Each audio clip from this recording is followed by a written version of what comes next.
This audio lecture has the serial code TIB15. This file is protected by copyright laws. Unauthorized distribution is prohibited. Thank you. Lecture 4, Ancient Greek Architecture. Part 1, General Overview. Kapag sinabi nating classical architecture, dalawa ang pangunahing proponents niyan, ang Greek and Roman architecture. Sa lecture na ito, unahin natin ang Greek architecture.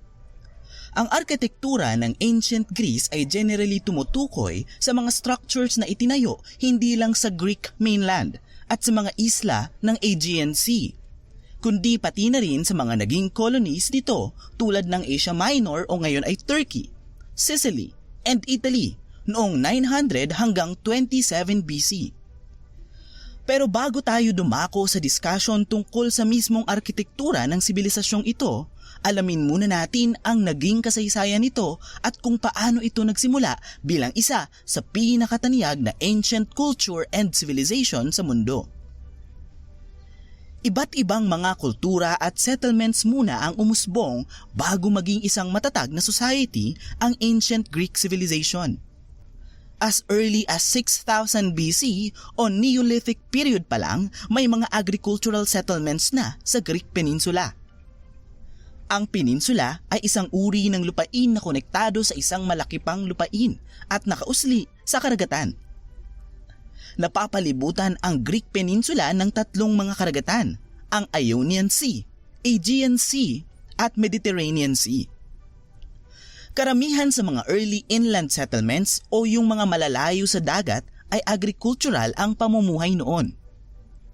Nanggaling ang mga early farmers na ito sa Anatolia o Asia Minor. May mga early settlements na rin sa mga isla ng Aegean Sea pagdating ng 3200 BC. Sa mga settlements na ito ay nagsimula na ring magtayo ng mga houses, palaces, and temples. Sa mga settlements na ito, may dalawang malalaking civilization ang sinasabing pangunahing pinanggalingan ng ancient Greek culture.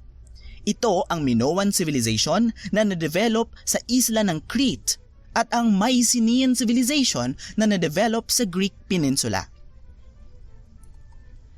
Ang Minoan civilization ay umusbong at naghari noong 2700 hanggang 1700 BC at halos kasabay nitong nagsimula ang ancient Egyptians.